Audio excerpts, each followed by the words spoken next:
आणि ही अमृत ही एक राज्य शासनाने स्थापन केलेली संस्था आहे. खुल्या प्रवर्गातील ज्या जातींना कोणत्याही शासकीय योजनांचा लाभ मिळत नाही अशा सर्व खुल्या प्रवर्गातील आर्थिक दृष्ट्या दुर्लभ घटकातील महिला, पुरुष, युवक व युवती विद्यार्थी करता या संस्थेमार्फत अनेक योजना राबविण्यात येतात.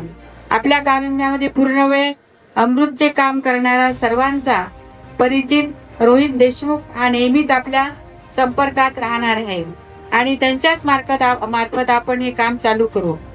ही संस्था म्हणजे आपले आदरणीय लोकप्रिय मुख्यमंत्री माननीय श्री देवेंद्रजी फडणवीस साहेबांच्या विशेष दूरदृष्टीने तयार झालेली व त्यांची विशेष लक्ष असलेली संस्था आहे.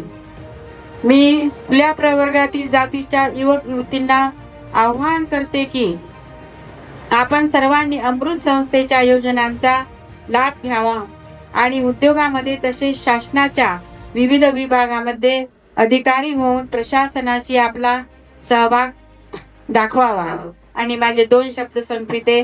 जय हिंद, जय महाराष्ट्र.